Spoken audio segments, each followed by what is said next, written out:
Good morning, good afternoon, good evening, wherever you are in the world. Welcome to a Celtic World, the Tactical Review. My name is Anthony Maguire, and as always, I'm joined by Paul Massey as we dissect Kilmarnock 1, Celtic 2. Paul, how was your weekend, mate? What's been happening? Yeah, it was pretty busy this weekend. Last weekend, the weekend before was very quiet, which was nice after the trip and all of that. But no, this weekend was back to kind of normal service had been resumed. Bit of a boys' afternoon on Saturday, which was good fun. Although it was supposed to be a few of us, and we had some dropouts with sickness, so it was only two or three of us in the end.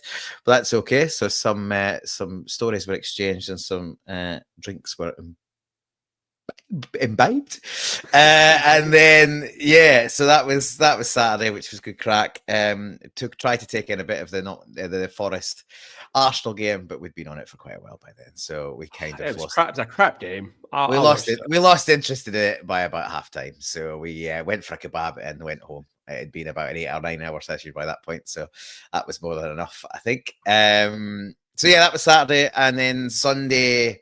A mate was over from Scotland, actually, he was over to see some family. I managed to catch up with him for a bit of lunch and another couple of beers, nothing too bad yesterday, but then obviously had to see it through till 10 p.m. for the Celtic game, obviously, which was a pretty late kickoff here in WA. Not as bad as our friends on the East Coast, but still pretty late. And for good chunks of it, not that inspiring to try and keep your eyes open for it, but managed to stay awake for the game, and obviously got the payoff at the end. Yes, my wife's been away in Aberdeen of all places for the last 2 weeks. She's not Scottish, but she's been visiting her sister, so she comes back tomorrow. Some very rapid house cleaning involved after I finish this podcast. But I did manage to catch up with some of my old football mates on Saturday night. I got a text message saying, do you want to come round and watch some rugby and some AFL and into Andrew's debut with Notts Forest? And I tell you what, that man has his work cut out for him. That's for sure.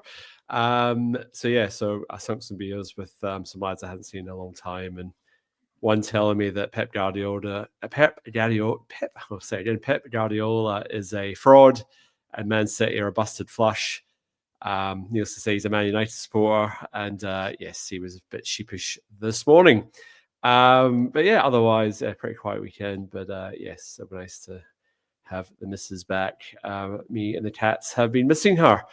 As you say, Paul, 10 o'clock kickoff in Perth on Sunday night. And that's going to be a regular fixture this year with the Europa League. So something for the Southern Hemisphere to lock in and strap in and accept that Monday mornings are going to be pretty unproductive at work. It was one of those games where it sort of chugged along, a bit of action at the start of the second half, and then it all went a bit not quiet, but it just went a bit sort of la-di-da, and I sort of got settled thinking, 1-0, I'll take that. And I think the Celtic players probably thought that was the case as well, and then all of a sudden it all got a bit harem-staring with 10 minutes, less than 10 minutes to go. But we'll get into the nitty-gritty in a second. I'll just bring in some of the comments. So Sean Buse is saying, hail, hail, troops. Hail, hail to you, sir. We've got Christophe Georges. Hail, hail, boys and girls. Yes, hail, hail to you too, sir. Hail, hail, lads. Love it. Thank you. And McLaughlin, afternoon, folks. Afternoon to you. Like I said, we're in the sort of, we're getting into the sort of deep into the evening here. But just sing out in the comments anything that you want to say as we're going along, anything that you saw, anything that you want to talk about, get it in the comment section, and I will bring it up through the evening, Paul. I guess as per usual, that sort of hour to 90 minutes before the game, the team sheet comes out, and that sort of locks us into the match. And this is the sort of first sort of talking point that we get into on the tactical review. I guess not too many changes. Obviously, the two wingers, Balakwisha obviously started against the Huns a fortnight ago, so he retained his place. Blight on the right wing, and then a debut for Sebastian Tunek. I had this on my head, and I'm probably going to murder it all night, but Tunekti. And And probably a couple of other debut starts for Colby Donovan and also Srirachi at left back, who came off the bench at Ibrox a couple of weeks ago. Unchanged midfield, unchanged centre-half pairing, keeper, and Daizen up front. So, Paul, I preface your comments here, but probably we were both mutually a little bit disappointed that Brendan didn't recharge that midfield, because we felt that was probably one of the sticking points from a fortnight ago. So, yeah, just take it away. Yeah, I think absolutely that's a place where I think your eyes were drawn. I think we've talked about this a lot, both on and off air, is that midfield is it seems a bit tired to me already, and we're only a few games into the season, bit lackluster. And if there's anywhere in the squad there's depth, it's in midfield. So I'd have liked to see a bit of a freshen up in there. That said, with both wide pairings in fullback and winger being new combinations, you can maybe see that there's a rationale for some stability in midfield, but none of those three have really set the heather on fire in any game this season, as far as I'm concerned. And certainly in the last 2 or 3 games, when we go look at both European ties and the derby, really poor as far as I'm concerned. And I'll be honest, I don't think this game was any change in that, really. Hatate was pretty much anonymous. Negrin got through a fair amount of work, but I don't think much of it was that positive. Cal McGregor had his moments, but also, and this was a case across the board: misplaced passes. Now, obviously, terrible pitch and shocking weather conditions, but that midfield is starting to be a worry as far as I'm concerned. I was surprised to see Carter Vickers start. I thought Dane Murray might come in. Obviously, we know he's had some issues with the plastic, but obviously he played. Tierney wasn't risked, which makes a lot of sense, having pulled out of the internationals, and obviously his fragility and long-term fitness. So yeah, it wasn't the most inspiring setup, and that sort of flowed into the first half, certainly.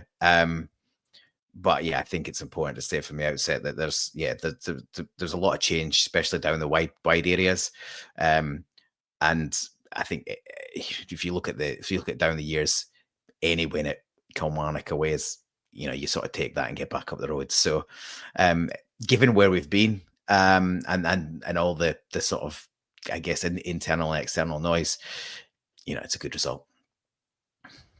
Yeah, and I think Brendan Rodgers sort of alluded to that after he obviously has to do 3 post match. He does one with Celtic TV, he does one with Sky Sports when they're covering it, and he does one with the BBC. So I think the key sort of message from him was, with all the noise in the last 2 weeks, happy to get up the road with 3 points, really. And I think that the comment really was that the first half was a bit pedestrian, particularly in the passing department, and he was expecting a bit more. And I think you did sort of see a bit of an uptick in that second half, especially the first half of the second half.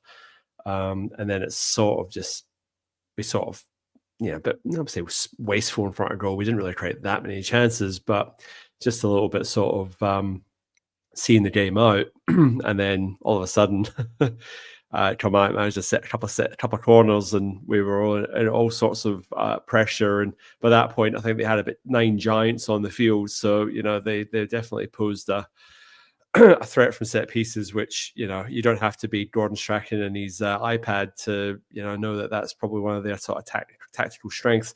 Just go through some of the statistics, which is the next sort of step that we do in the tactical reviews. So shots on target 6-2. Shots off target 9-5, possession 76% us, 7 corners to 6 in our favour, 10 fouls apiece. Kilmarnock were offside twice to our 0, 3 yellow cards to us, and their keeper was forced to make 4 saves, where Schmeichel apparently just made the one. I can remember that save, but we'll come to that. That was in the second half. So, Paul, first half. Probably not a lot really happened from memory, that first sort of 20 minutes. In terms of chances wise, it was very sort of static and just sort of, I guess Celtic were probably finding their feet in terms of on the plastic, just try to get their range of passing going.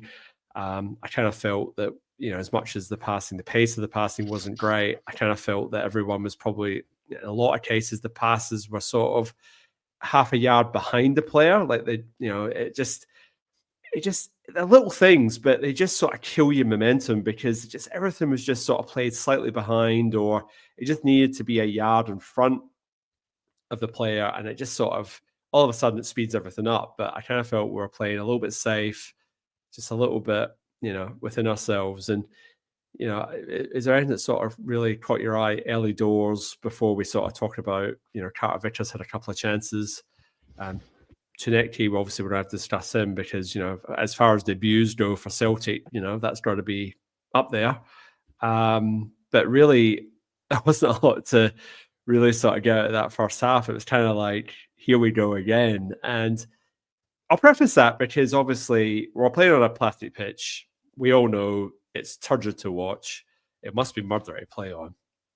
So accept that you're not going to see the sort of silky football that we know Celtic can play. Not that we've really seen it this season, in fairness. But you've got to sort of pat that to one side and say, all right, we're playing on that pitch. It's not great to watch. But all right, it's the same for them as well. It's raining. It's a bit of a horrible day. All right, factor that in as well. We've come back off an international break. Daizen Maeda has just come off a plane. He's been, God knows where he was. He was in Japan. He was actually in Japan. So he's just come back. He's playing up front. So I've got all the excuses out of the way, Paul. So what did you see in that first half? And then probably take us to the chances, because that was really the main sort of things that happened in that sort of spell. Yeah, I think you obviously sort of alluded to the lack of kind of intensity and pace in the game early, and that was a key factor. Look, Kettlewell's got Kilmarnock pretty well organised. It's pretty ugly to watch, but he sets them up 5-3-2. I kind of wonder why there's two strikers, because they hardly get anything forward to the two strikers, maybe just for the pure sheer bulk. But yeah, they're pretty much bedded in with sort of eight strung across the middle of the pitch, trying to make it really hard to play through. And they're obviously sat in and sat deep. Yeah, we didn't move the ball quick enough, and it was still too sort of side to side as opposed to forward passes. There were a few players trying to play forward passes. Not everything came off for Colby Donovan. I think he had in the first half especially. He grew into the game, and I thought he had a better second half. But he was at least trying to play forward passes. On his side, obviously, he was there with Balak-Wisha, who's obviously barely at the club, and he's then asked to play out of position. There's obviously been a lot of noise and criticism about his performance. It wasn't great. I think you've got to reserve a little bit of judgment on him. New combinations, swapped back and forth from side to side. Not at a home game yet. Realistically, it'll take 10, 15, 20 games for us to really see what he's got in his locker.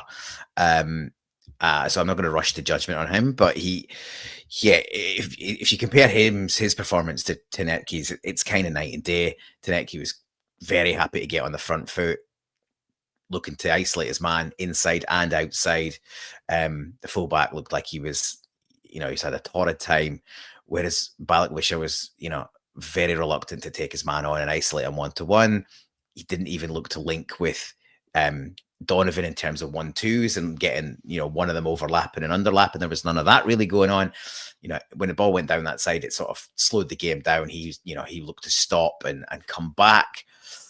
Again, I think that's probably some tactical stuff from the coaching staff. We've seen a lot of, ball retention being more important than breaking through and having, taken a bit of a risk. So yeah, I don't put all that blame on him. But yeah, the one bright spark from pretty much most of the match, but certainly in the first half, is Tunecki's performance. Not everything he did came off, but he looks like he's got genuine pace, which we heard mixed reviews about before he arrived. We heard that he had some skills, but maybe not any pace. I think that's been blown out of the water in one game. There's clearly there's clearly pace there. The fact that he is willing to go inside and outside, is brilliant, because then, the fullback doesn't know what's coming. Too many wingers, period, but too many wingers we've had down the years, you know exactly what they're going to do. They're either always going to cut in, or they're always going to go to the byline. You want that variation, and he looks like he's got it. Look, we're not going to. He's taken a lot of the headlines because of, I think, generally it was a pretty poor match and a pretty poor performance from most individuals. So obviously he then sort of looks better because he is the bright spark. But I guess the first key chance that we probably could talk about is, I think Cal McGregor plays a really ambitious but kind of really accurate curling, looping forward ball over the top of the defense, and Tanecki gets in behind and inside, and it's not an easy chance, it's far from it, but he gets a bit unlucky, and he doesn't quite, he gets enough on it to lob it over the keeper, but it's also too high and beyond the goals as well. But that was probably the first little bit of incisive play we had. It was quite an ambitious ball forward by McGregor, but he puts it in a nice area. And Tanecki's got enough about him to get in behind, and on another day maybe it nestles in the back of the net. But certainly early on, that was, if I had one major sort of grumble, and lots of smaller grumbles about where we are at the moment, and I think we all know a lot of those. But my one major grumble is, it was clear from early on that he was on it. And when you've got a wide player or an attacking player that is on it for the day, and they're not always, they're kind of drifting in and out of games and form, just keep giving him the ball. Like he had the fullback on toast, and for some reason we didn't continue to give him the ball. He got the ball, probably certainly more than Balak. Wish I got it on the other side, but I'd have just been giving him it constantly getting the ball to him. Because one of two things happens: either he gets through and gets some joy, or they start doubling up on him, in which case there's space elsewhere. And if you're smart enough about how you use that, then there's chances to be created. So yeah, pretty kind of average start to the game, and Killy obviously did what they often do and tried to make it difficult. But yeah, certainly Tanecki was the bright spark early on. I think there was two sort of points there, Paul, to pick up on. So one is that Killy sort of set up in this sort of St. Mirren mold of low block with a bit of a press, and just sort of stifle the game and just try and put pressure on Celtic. Not terribly effective, but just sort of taking up the space and just making it hard and forcing the ball out wide. And that tends to be the sort of blueprint now that SPFL teams try and sort of employ against us, obviously with varying degrees of success. And the second thing is that Celtic, for me, as a team, particularly under Brendan Rodgers, a lot of our joy comes from the interaction between your fullback and your winger. And we have to remember that we basically had two new combinations there. So that was Colby Donovan's debut, Balawisha from the left to the right. By all accounts, he's more of a, either a left winger or a number 10, depending on what you read. So you had that combo on the right side finding its feet. And then on the left side, obviously you had Srirachi and Tanecki sort of trying to find, a range with each other as well. And obviously the left side clicked, reasonably quickly, whereas the right side was probably a bit more. I kind of felt like Balawisha just getting out of the way of Donovan, and just like, Donovan, you bombed on that line, I'll just drag the fullback in. And that's effective. But, you're obviously wanting a little bit more from Balawisha as well. And I think that hopefully with time that will come. I think one of the scouting messages around Balawisha was that he doesn't have a massive ton of pace. And that's probably my only concern at the moment. And it's early days. He's played in probably two of the hardest away games we'll have all season, because as much as the Huns are in an absolute stay and, being humped as much as Bonnie Blue, and name the, however you want to slate it, put it together, it's still a hard place to go, right? So that was his debut. He's backed it up with a trip to, that plastic pitch. So Balawisha, I'm going to park to one side and say, let's just judge him in he's a little bit more time to sort of sort himself out there. But like I said, that sort of interplay takes time. And you even see it when Ralston comes in. And Ralston's been part of the squad for years, but you just see that that has an effect on the winger in front of him. So, it's just, like I said, these things take a little bit of time. So that was part of the thing I saw in the first half, is just those sort of, the interplay there just sort of getting better. And I kind of felt we're a lot more industrious, a lot more inventive down the left-hand side than we were down the right, which happens in a game. That's fine. But then Taneki did have that, the tenacity just to sort of say, screw it, I'm just ready to take the guy on. And if I get past him, I get past him. If I don't, I don't. And I agree with that, because you need your wingers to be aggressive and to actually take the game on. Because if they don't take the game on, who is? Like, you can afford to lose the ball in your opposition's fullback position, because they've generally still got to get through about 2 or 3 layers of defense before they have a chance on goal. So you need some players to take a risk. And Taneki, in his fairness, was taking that risk. Is he as good as Jota? We're not at that stage. He had Jota-esque qualities in that, he was ducking, weaving, he was running left, he was taking to the byline, next minute he was cutting in. So as a fullback, the fullback's fucking going, gee, what's he going to do next? So that for me is a good sign, and that's a positive. But Kieran Allen's sort of saying here, the real key here is what's the end product, or what's the end ball, and that for me, I think in his scouting report was, does he have an end product, and is he another Yang? Obviously, on first viewing, I think he's got a little bit more in his locker than Yang. But again, it's one game against Kilmarnock. Like, you don't want to rush to judgment one way or the other. So I'm going to sort of say that he showed a lot. But I guess my point of view is that he was willing to take it on. And he wasn't afraid to push the envelope, whether it was right or wrong, or he got a result or not. So for me, that's a big tick. It's like, we need that, and that's what's been lacking.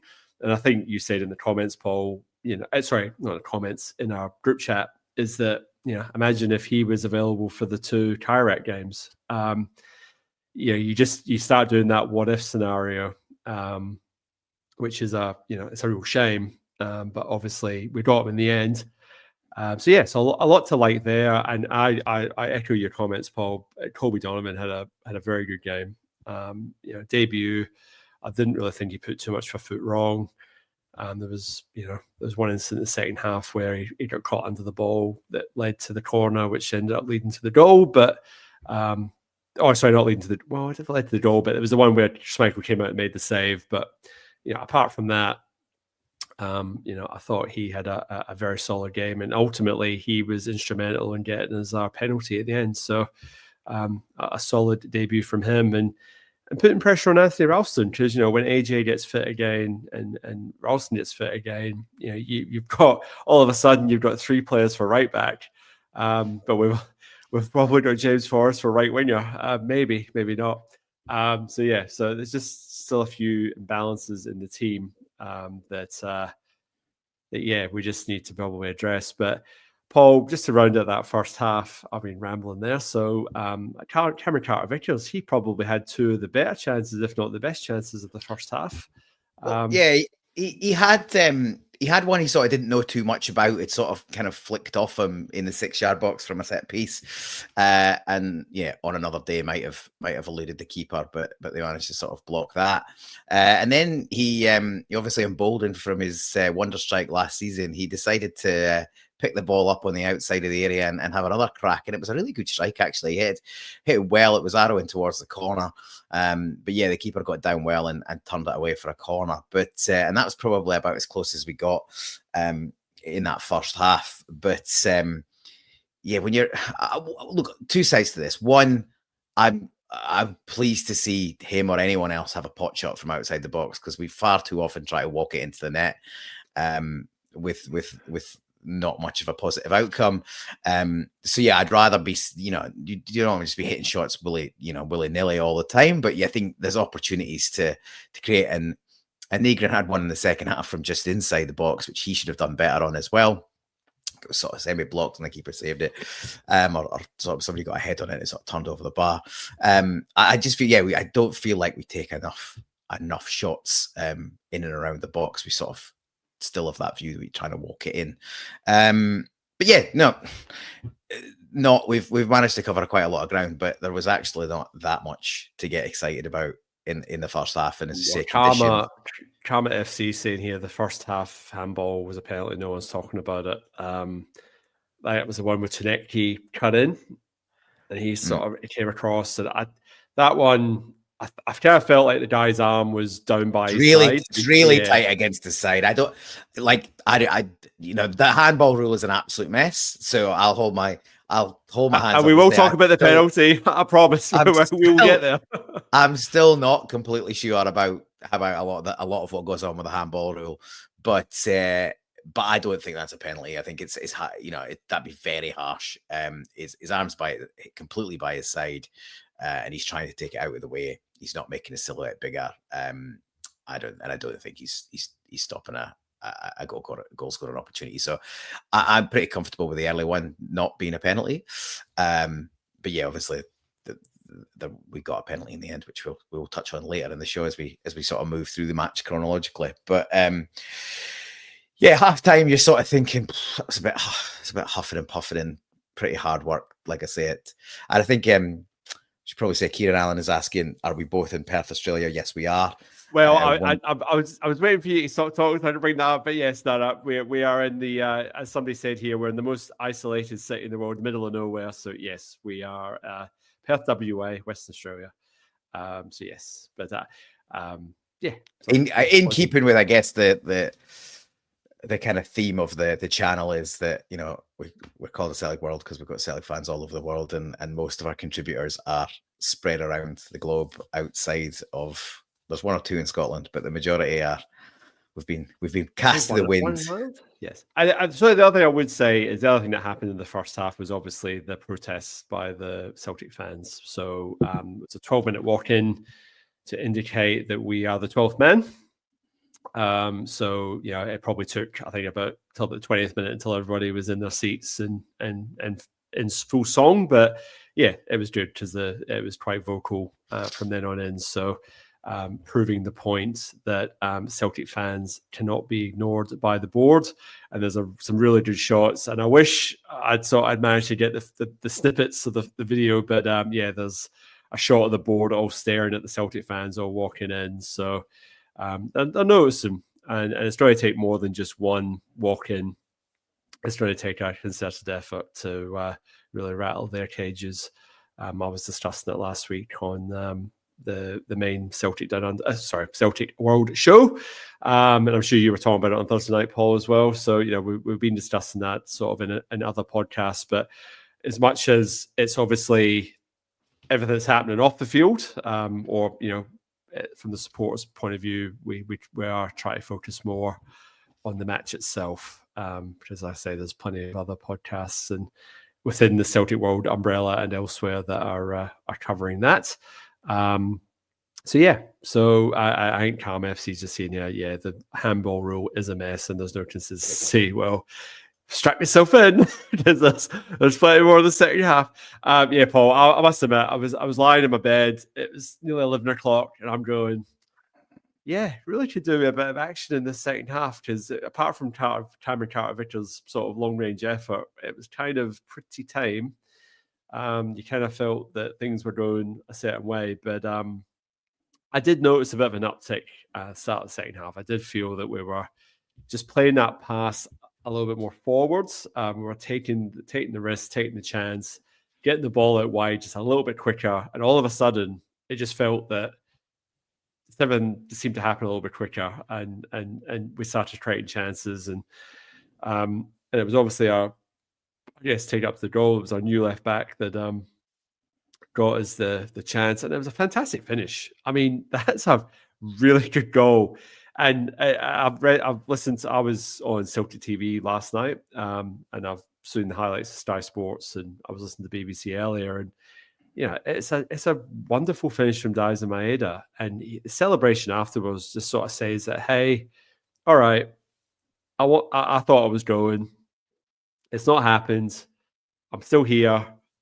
Let's go on with it. And, and the other thing I will sort of stress with Daizen Maeda is that he nearly caught that goalkeeper about 3 times in the first half.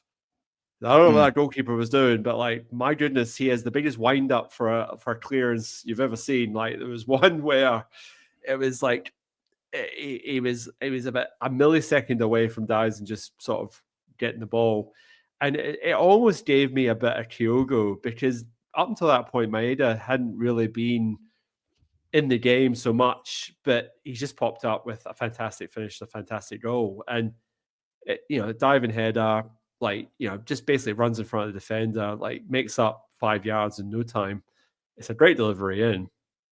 It just like blew me away. So I was like, again, it was just sort of like milling along, and then all of a sudden it's like a little bit of quality is all it took. And it was fantastic finish. What do you think? It's amazing what happens when you put decent delivery into the box. I've been banging on about this for months and months this season. Well, a bit of this season, but lots of times last season, in that even before Kyogo left, I didn't think we got enough service to him. Everybody's got a view on Adam Maeda to one degree or another. The one thing you would say is, if you give him service inside the 18-yard box between the posts, he would get you goals. And I just didn't think we provided him with enough service down the last second half of last season, and certainly the start of this season. I think, Oh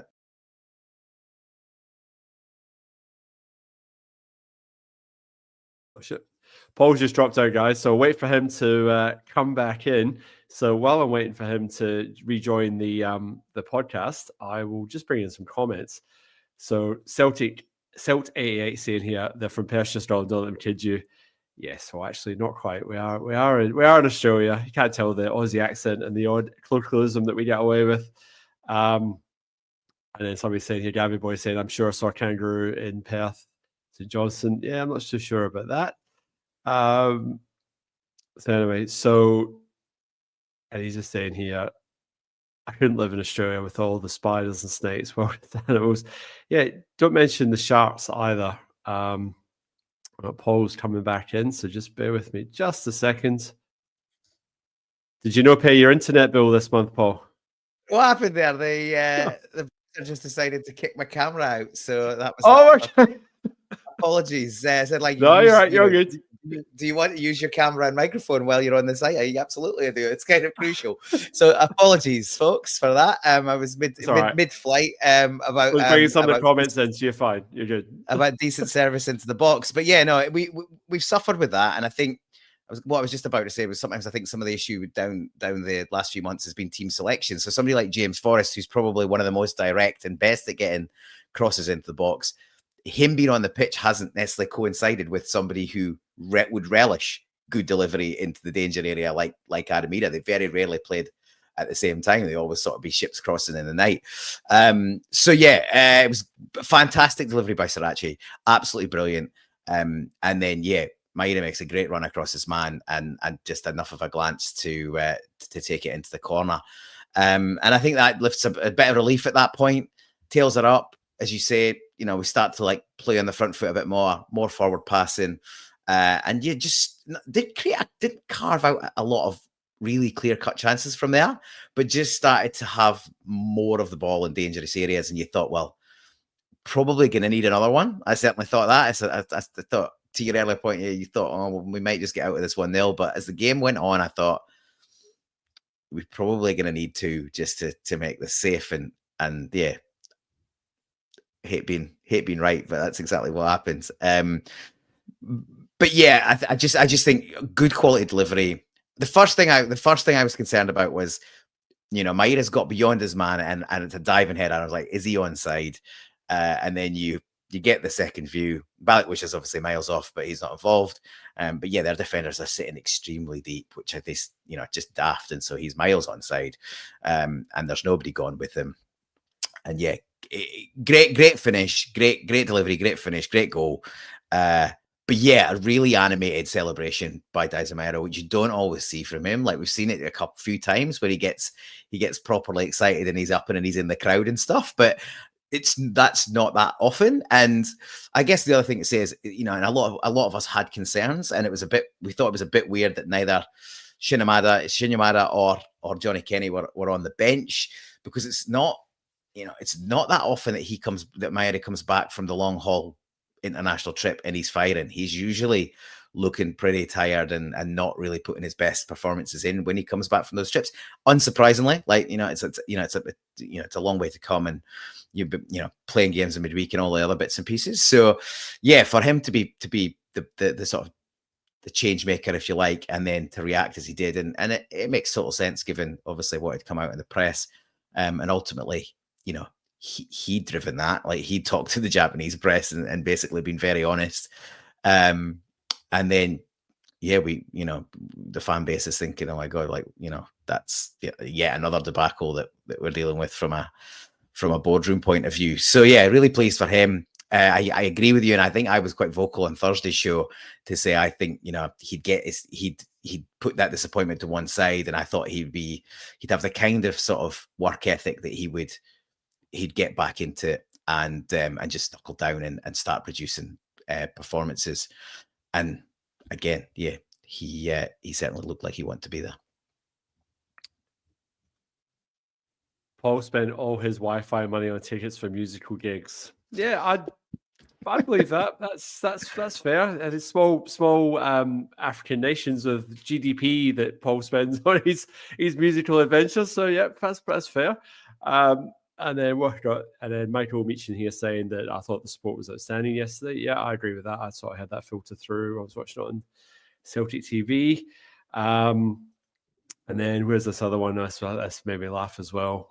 420 somewhere. I had no clue who Bonnie Blue was 10 minutes ago until I googled her. Oh dear. Yeah, right. Yeah, mate. Anyway, so yeah, and then we'll finish on everything there. So loved seeing Daizen celebrating his goal like that. More of the same, please. Absolutely. But yeah, we made substitutions right after we scored that goal. So that was the last that Marcelo Strachey sort of interacted in the game, which was like, yeah, you're an assist now, you're off the park, just here and Tierney's on. James Forrest also coming on for the rather anonymous Balakwisha. So from this point on, I guess we sort of probably created a few sort of chances here or there. The ones that sort of spring to mind, I guess the one that springs to mind me is more when Luke McCowan came on and he had the shot, the cut back from Tanecki, and then also Tanecki cut inside and had one that sort of went wide. Obviously tried to find his range, but didn't quite sort of hit the target there. And then there was the other one that I mentioned where he sort of cut inside. The first pass is blocked, but he's sharp enough to get on it. This is Tanecki, and then he passes it into Nygren. And Nygren should probably, he's right. Yes, that was the other one. 15, 16 yards out. He sort of tries to sort of curl it, and I think the defender sort of gets a head on it and flicks it over. And look, I've been critical of Nygren. I just think he needs to do more. I'm a little bit shocked that Stephen Ray has a comment here, and that's sort of the reason what you're about to say. This sums it up. Yeah, for me, I know Engel's got his critics, but you take his price tag away, and he had decent contribution across the last season. And we've got the captain, the under-21 captain of Portugal, who came back late because of that tournament and had a couple of injuries last year and found himself in and out of the team and never really got a run. But I rate both of those guys pretty highly, and you're only going to get them better by playing games. And I think we're both on the same page on this. I agree with that. We both agree that there's more to come from both of those players, and it's not going to come if they're sat on their backsides, not on the pitch. So, yeah, I really would. Like I said earlier on, Hatate pretty much anonymous. McGregor far from his best. I don't think he had a bad game, but I also don't think he had an outstanding. He's not impactful in the game though. He's we've talked about this a lot. He's picking the ball up off the centre back's toes and then playing it sideways and marginally forward. I want my holding midfielder to be 10, 15 yards higher up the pitch when he's taking the ball and making the centre backs push it forward to him, and then he's in a higher up the park position to start dictating play. I really think there's a case for, whether it's Engels or Bernardo, there's a case for what, or even there's putting a case for both of them. Well, yeah, I think there is, but even instead of playing one next McGregor on his own and two in front, I think you could easily switch that around and have one of those two guys sitting in next to McGregor, give him a bit of hand. They could both be sitting 10, 15 yards higher up the pitch. And then you could have a Nygren or even maybe a Balikwish at some point, or McCowan. Any basically we've got 4 or 5 options to play in a more attacking midfield role. And I just think if you flick that from, it sounds like it's more defensive, but I think you could actually dictate the play from further back. You could release fullbacks higher up the pitch, add to the wingers, and I think we would actually look more attacking if we had 2 midfielders kind of playing in the centre and one higher up. But it doesn't look like the manager's going to change the tactical position. I think we're stuck with this. It seems very sort of rigid and stubborn on it. But we started the show by saying it. I'll say it again. I don't think that midfield 3 are firing. And I hopefully the cup game against Partick Thistle sees some rotation. But we saw some rotation last time, and the guys came in and did a really good job, and immediately were pulled back out of the side again for the European ties and the derby, and it went back to being absolutely turgid. So yeah, we'll see. But yeah, I think there's definitely a case for rotating that centre midfield more than we've seen recently. Yeah, there was a comment about the Falkirk game in here. I was trying to find it. I thought I put a star beside it, but maybe I didn't. Anyway, but yeah, no, I agree, Paul. I just think the comment there about the 2 guys has just come in from Michael Meehan. Yeah, okay. There we go. Yeah. Bang. That makes the same point. I just think you could bring Bernardo in to play the McGregor role, number 6. And then you can free McGregor up to be higher up the park and be a little bit more aggressive, play higher up, and then one other. So whether that's Hatate, I think Hatate needs a spell. So that could be Engels, McCowan, maybe. I'm not a huge McCowan fan, but at the moment, I just don't think a midfield 3 of McGregor, Hatate, and Nygren is giving us the best that we could with the players that are available. I just think that combination's working for us. And he's persisted with it now for practically 4 or 5 games. 5 games, yeah. Maybe yeah, at least. So for me, that's something, ideally he needs to look at. But I think you play Bernardo deeper, you push McGregor on. So if McGregor busts a gut and he's out of action by 60, 70 minutes, fine. Bring the substitute on. It's just this thing at the moment where he has to play 90 minutes. And it's like, he doesn't. And it's probably almost to our detriment. He's giving me Scott Brown COVID season vibes. That is more and more the deeper he plays. And then that pass between Nygren and McGregor near the end of the game where we nearly coughed up a goal. And it was like, Nygren should never have played that pass in the first place, but just getting caught on the ball in that situation, it should have been rose-ed, just clear your lines. But yeah, just Nygren, he's just. You said that a couple of weeks ago, Paul. He's a bit one-paced, and I think he's a £1.5 million player, and I think he is a £1.5 million player. We've got 3. He's a top goal scorer at the moment, yes, but I don't know. I just think he does a lot of work for not a lot of product. And I don't know, maybe Balikwish could maybe play in that position better, but then that doesn't leave you very right wingers. But that's more to do with recruitment than anything else. So it's just something imbalanced about the Celtic team at the moment. It's not balanced.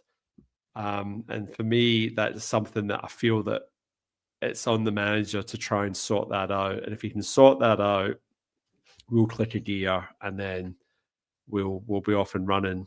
And these nervy 1-0, 2-0s become 3 or 4-0 comfortable victories. But at the moment, we're just not creating enough chances. And I kind of feel that our midfield is the biggest culprit there in producing that. So for me, that's sort of I think it's the area we've got the most strength and depth in as well, which makes it even more precisely. He's got options. It's not like he's deficit in options. He's got McCowan, he's got Bernardo, he's got Engels. There's 3 players that can easily sort of come in to that. Could easily start. So, he can't argue that he's lacking in options in those positions. Like, that's probably the one area of the team that I'm not saying we're stacked, but Bernardo never got on. Engels never got on. Like, and then Yang rolls out with 2 minutes of normal time to go. Like, what? I don't get it. I don't get it. We're 45 minutes through the show, so there. We should probably push on to the Kelly goal, and then the finale.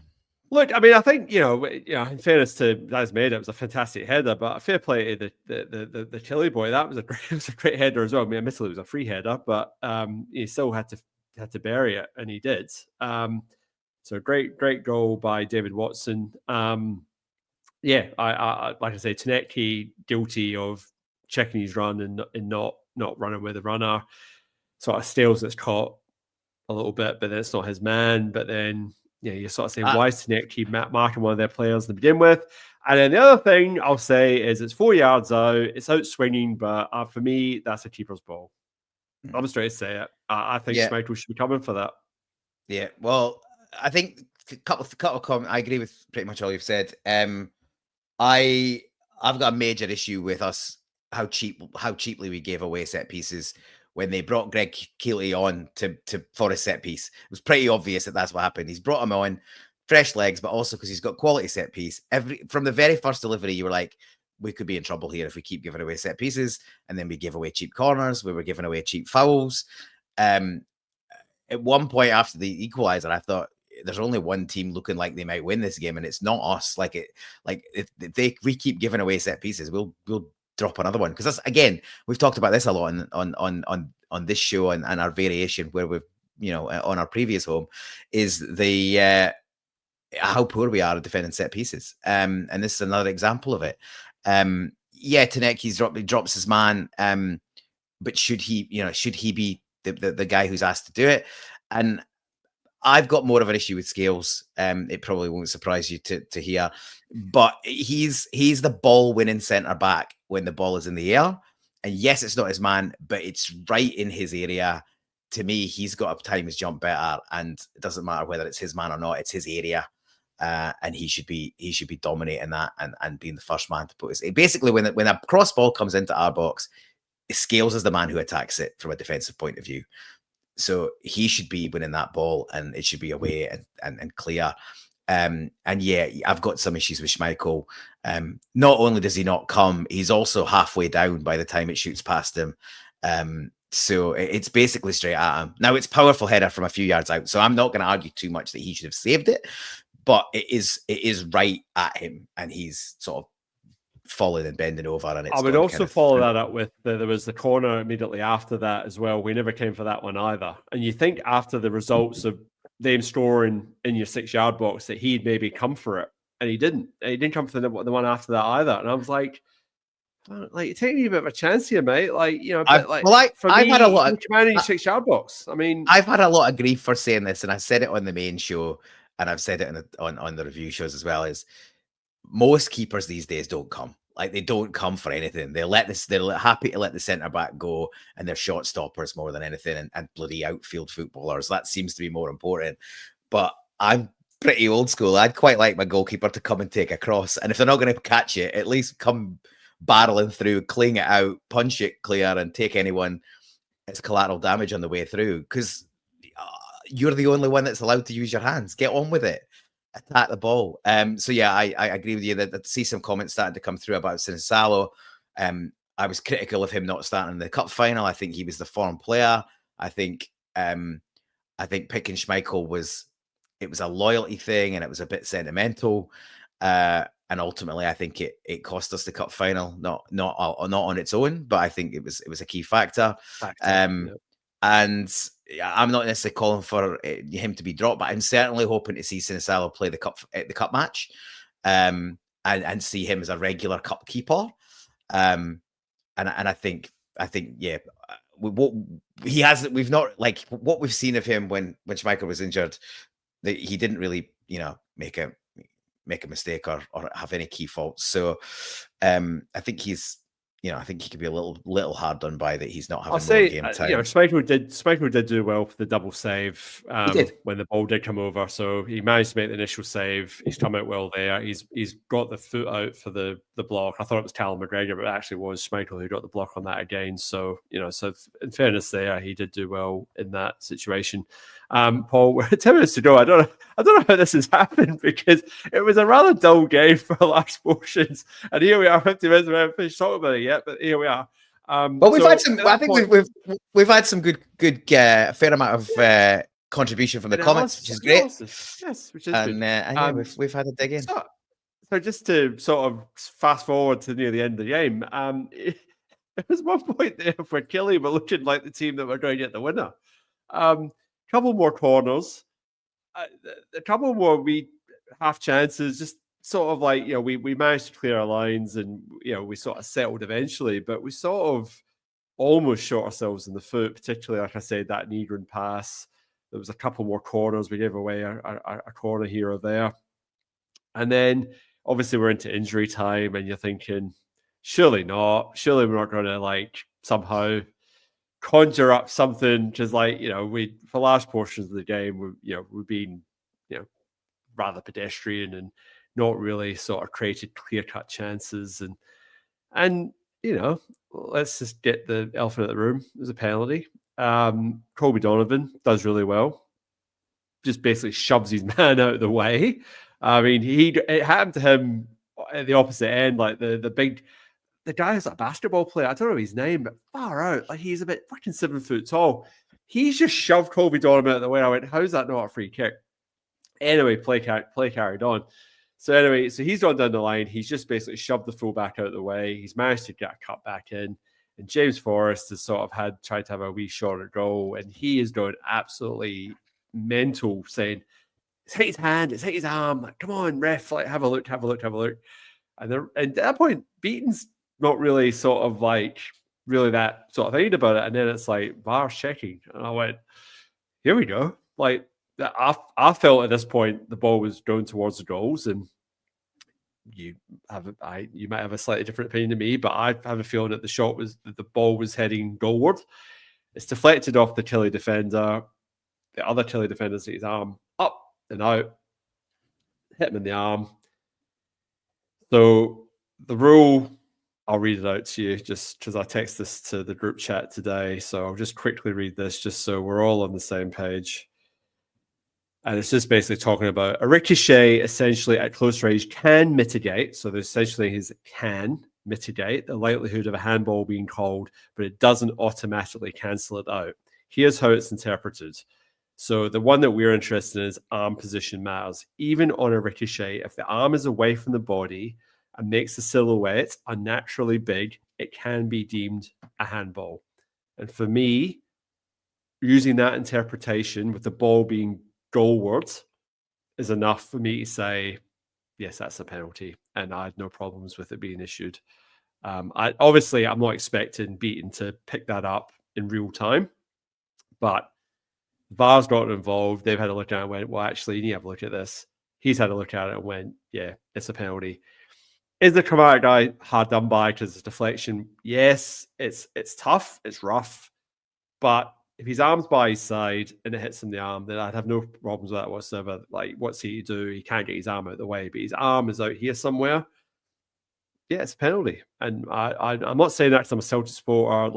If that was the other way, yes, I'd feel it's tough, it's hard, but reading those rules, I can see how it's been given. So yeah, I have no issue with it. Paul. Yeah, absolutely interpretations involved here, and I guess to the letter of the law, they're quite comfortable giving it. I'm going to put the hat on and say if it was at the other end, I'd feel pretty hard done by it. And the reason for it is I agree with you. The first shot from Forrest is towards goal, and it's heading towards goal. But I think in my view, and I've looked at a couple of different angles, once it hits the defender's foot and starts to move away, I'm not even convinced it's still moving towards goal at that point. I think it's moving maybe up or even out. The players are sort of next to each other. And yeah, look, his hand is absolutely in an unnatural position. He is making his silhouette bigger. So by the letter of the law, I think you can give it. If the ball was still going towards goal, I would say, yeah, 100% it's a penalty. I think I'm not convinced it's still going towards the goal at that point. And I know it doesn't have to, you can be right on the edge of the penalty box. If it hits your hand in an unnatural position, it's it's handball inside the box. So absolutely get it. I think the bigger picture here is I don't think anyone's got a clue what the handball rule is.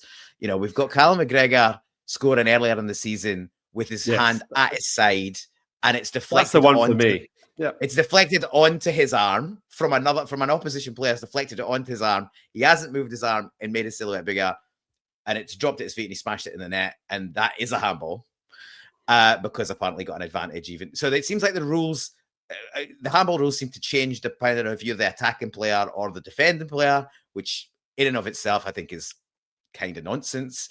If we look down the last few years, we've had the one where it bounced up on the defender's hand at Hearts next to O'Reilly and not given. And then later in the season, one hit O'Reilly in the very same way and it was given.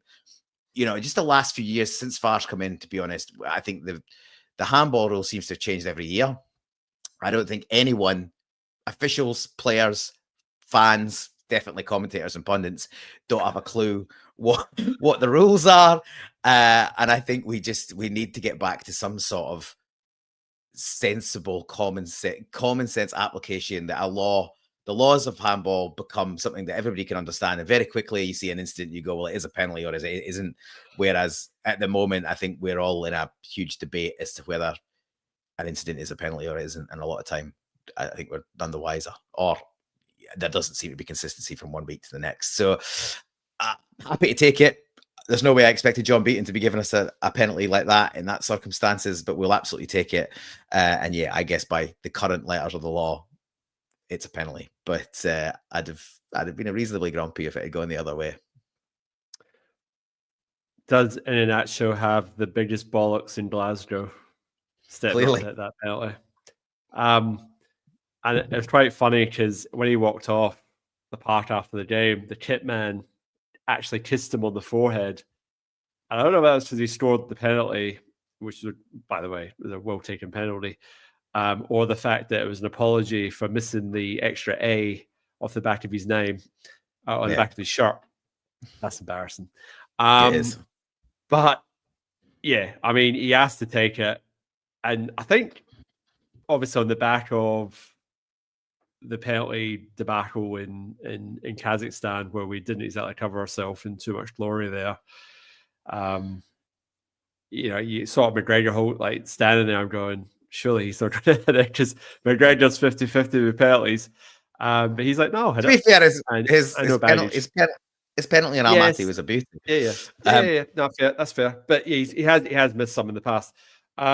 So I'm sort of just looking at it, sort of going, he's put his hand up to take it, and I'm sort of at this point I'm in bed, so I had the bed sheets up, sort of half watching, half not. But thankfully he managed to slot it away, and we walk away with a 2-1 win, and we clutched victory from the jaws of a draw. But it does put us 9 points clear of our. Obviously our nearest rivals, but they're sitting 10. So just the other mob. It could get worse for them before it gets better. I think we've probably seen this on the social media is that both teams below them have got games to play before they next play. And a win in each of the. I think Aberdeen will play twice, but one win will do it. One win will probably lift them above. I can't remember who is 11th.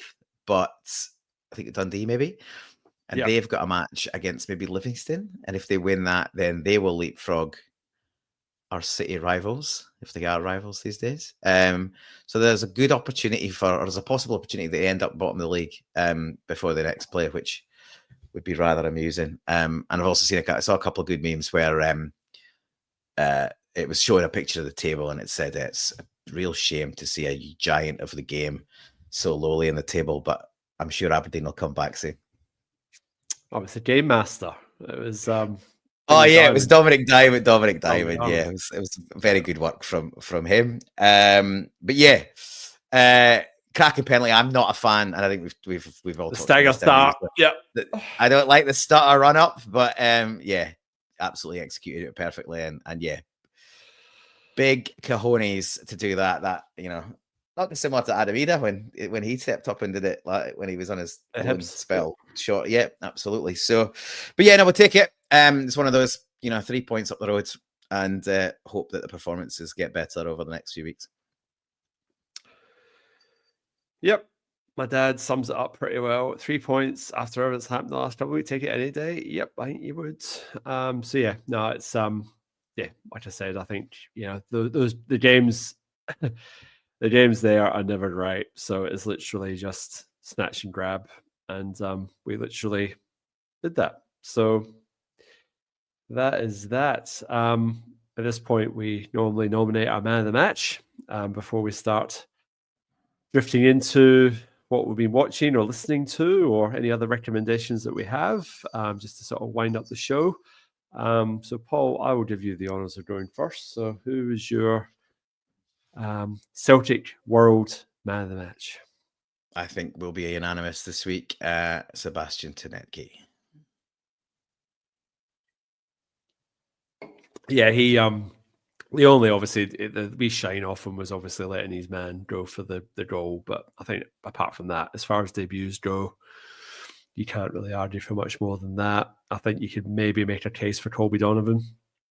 And I think you could, as much as Maeda did very little, the fact that he popped up with that goal, I think you can always still make a case for that as well. But other than that, yeah, but sort of not a lot of other options, I don't think. But yeah, no, Tenetke definitely was the spark, and hopefully it continues. And the thought of having him and Jota interchanging on that left wing sort of gives you a bit of excitement, because imagine having 60 minutes of Jota and then having 30 minutes of Tenetke as a fullback. You just feel like saying, yeah, sub me off. I've had enough. Like that just seems a little bit too much. I think with the current state of play, you'd have one. You'd have Jota on the right, wouldn't you? And you could rotate the two of them, couldn't you? So yeah, that's a fair shout. Fair shout. But yeah, we've got a little while to wait till we get Jota back. Yes, I'm just ready to run through some quick comments that I starred through. I just want to bring these through just to sort of wind us down from the game on the weekend. So McLaughlin P saying Balikwisha isn't a wide player. He's worse than Blinker. I'm sure that means Reggie Blinker. That's a pretty harsh statement to make after 2 games, McLaughlin P. I'm sure we might see more from him than that. Gabby Boy is just sort of saying here it takes a month for the team to settle down, and that's fair as well. Like, we haven't had a lot of time for everyone to sort of bed in, and it's saying that we could be worse. We could be sitting 10th. Absolutely. Here now is just sort of saying here a lot to improve, but after the Champions League disappointment, it's important to unite and focus on winning. And yeah, and that's the thing. I think it was very important to get the 3 points. That doesn't really, the performance probably didn't matter as much, particularly on that park. Probably one thing we didn't really touch on, Paul, was Kieran Tierney. He looked like he was towing a caravan in stages. I'm actually surprised he came on, especially on the plastic park. I'd have played Strachey out. I'm really amazed that we gave him any game time, to be honest.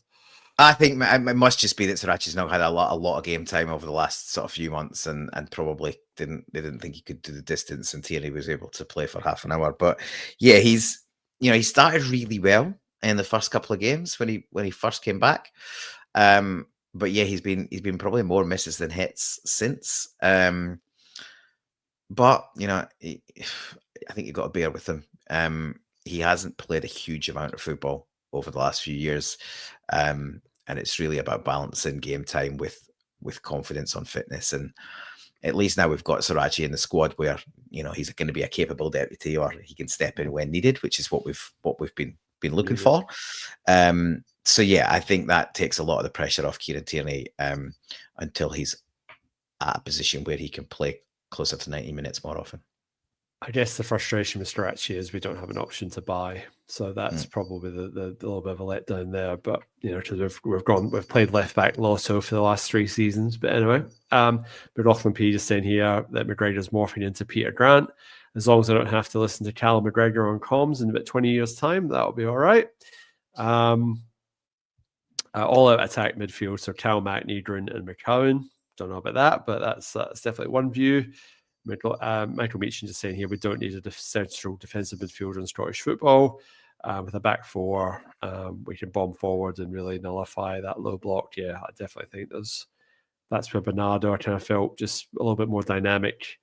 And then McLaughlin P just saying that he's fallen out with Hatate. And I think there's quite a growing chorus of Celtic support that are probably starting to fall out with Hatate because he's just kind of getting a jersey on name only at the moment. Paul, what have you got for us recommendation-wise? What have you listened to, watching? What's been happening? Just one sort of music recommendation this week. I've always got a music recommendation and occasionally get a film or telly, but I'm going to just stick to the music this week. To the earlier comments about gig tickets, etc. This is a band I will be seeing in the next few weeks in Perth. Fremantle to be precise. Band called the Lathams. They are they're originally they're from Wigan, but they're sort of I guess these group of young lads that are sort of trying to bring back the guitar-based indie music of the 90s and early 2000s. Their third album, Matter Does Not Define, came out in the last few weeks, and yeah, it's if you've heard of them, great. You'll probably you've heard the first or second album. You'll be keen to try and get your ears around the third.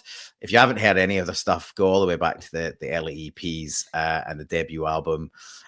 Cracking bands. If you're a fan like I am of sort of the Oasis, Stone Roses, Arctic Monkeys, 90s and 2000s guitar bands, they're kind of in that vein and sort of keeping it lit for that kind of music. So yeah, they are embarking on their first Australian tour in the next few weeks, and I will be down in Fremantle to see them in a pretty small venue, actually. Like, they're playing Fremantle, the Free of Social venue, which is a cracking venue, but pretty small. And this is a band who's playing pretty big stadium shows and reasonably high up UK festival bills. So it'll be pretty exciting to see them in a tiny venue. So yeah, if you haven't heard the Lathams, give them a listen.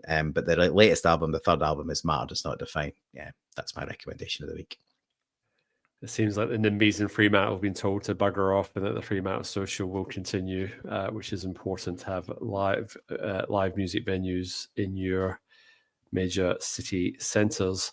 Yeah, Paul, I've been watching some telly. So Star Trek Strange New Worlds season 3 that just finished, bit of an uneven season. Really enjoyed the first 2 seasons. This season was a bit up and down. But that's sort of finished. So that's, classic sort of Trek, if that's your bag. And I just started watching Alien Earth. So the 8 episodes have nearly all dropped, but I'm a bit late to the party on that one. So I had to psych myself up for it. So I'm not a massive horror fan. But yeah, very intriguing.